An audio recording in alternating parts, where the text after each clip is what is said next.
Sir क्या कुछ कहेंगे, ये जो कार्यक्रम हो रहा है अवार्ड का, किस तरीके से देखते हैं इस कार्यक्रम को लेकर? संत ईश्वर सम्मान की संकल्पना आज से 10 वर्ष पूर्व हुई थी।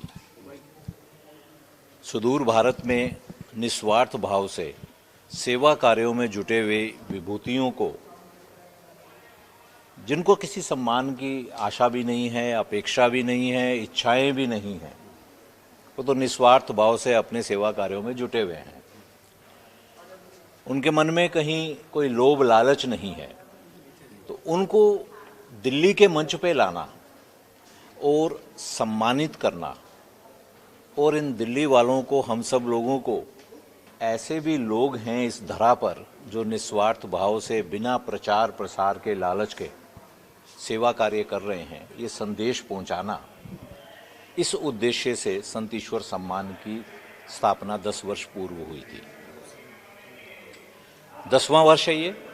10वें वर्ष में संतुष्टि की बात है कि दिल्ली, भारत के लगभग सभी राज्य कवर हो गए हैं, सभी यूनियन टेरिटरीज कवर हो गई हैं, जहां से हम अभी तक अपने सम्मान प्राप्तकर्ताओं को, विभूतियों को खोज करने में सफल हुए हैं। सिर्फ लक्षद्वीप को छोड़कर बाकी सभी क्षेत्रों से सम्मान प्राप्त करता है। इस वर्ष 151 सम्मान प्राप्तकर्ताओं का आंकड़ा आ जाएगा और लगभग 3 करोड़ से अधिक राशि उनको सम्मान राशि के रूप में दी गई है।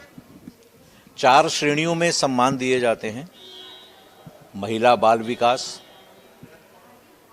वनवासी कल्याण, विशेष योगदान। ऐसी 4 श्रेणियां हैं जिनमें ये कार्य दिए जाते हैं। विशिष्ट सम्मान एक होता है प्रत्येक श्रेणी में, कुल 4 विशिष्ट सम्मान 5-5 लाख रुपए के, और 12 1-1 लाख के सेवा सम्मान रहते हैं। इस बार चयन करते समय किन पैरामीटर्स का ध्यान रखा है? ये प्रारंभ से एक प्रक्रिया को पालन किया गया। हमारे यहाँ कोई नामांकन नहीं करता है, आप स्वयं को नामांकित नहीं कर सकते हैं। हमारा ये मानना है कि जो सच्चे सेवा साधक हैं उनको तो प्रचार की अपेक्षा ही नहीं है, उनको किसी सम्मान की अपेक्षा ही नहीं है, तो हमें ढूंढना है उनको। पूरा वर्ष हमारी चयन समिति के सदस्य पूरे भारत से ऐसे सेवा साधकों की खोज में लगे रहते हैं जो बिना प्रचार प्रसार के सेवा के कार्यों में जुटे हुए हैं। एक बार उनके नाम चिन्हित होते हैं, फिर उसके बाद में वहाँ पर निर्णायक मंडल स्वयं जाकर उनके कार्यों को देखता है और उसके बाद में एक लंबी प्रक्रिया से निकलकर उनका नाम चयनित किया जाता है। सत्य तो ये है कि जिनको सम्मान मिलता है उनको ये मालूम भी नहीं होता कि उनको सम्मान मिलने वाला है। यहाँ जो आप सेवा साधक जिनसे आपको मिलना होगा, उनको 2 मास पहले, 1.5 मास पहले एक यहाँ से, दिल्ली से समाचार मिलता है कि आपका चयन कर लिया गया है संत ईश्वर सम्मान के लिए। उनके लिए एक आश्चर्य होता है क्योंकि उन्होंने नामांकन तो किया नहीं होता है। तो हम उनको यहाँ दिल्ली में बुलाते हैं और यहाँ पर उनके रहने की व्यवस्था होती है 2 दिवस के लिए, 3 दिवस के लिए, और यहाँ पर सम्मान के कार्यक्रम में वो सम्मिलित होते हैं। जब उनको अचानक से पता चलता होता कि संत ईश्वर फाउंडेशन द्वारा हमें सम्मानित किया जा रहा है, तो कितनी प्रशंसा उनको होती होगी जब वो यहाँ पर सम्मान लेने आते हो? मुझे लगता है कि ये प्रश्न तो आपको उन सम्मान प्राप्तकर्ताओं के लिए ही रखना चाहिए।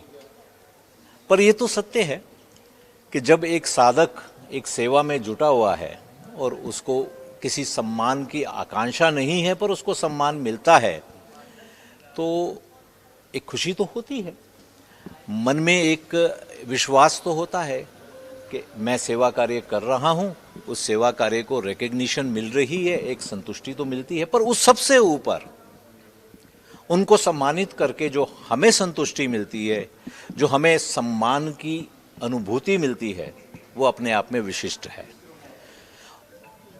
सर, संत ईश्वर सम्मान के लिए विशेष रूप से किन क्षेत्रों में टेक में काम करने वाले लोगों को शामिल किया गया है? जैसे मैंने बताया आपको, महिला बाल विकास, ग्रामीण क्षेत्र, वनवासी क्षेत्र, और एक श्रेणी है विशेष योगदान। विशेष योगदान में पर्यावरण, साहित्य, सभ्यता, अपनी संस्कृति, प्रचार, ऐसे सब श्रेणियां आती हैं।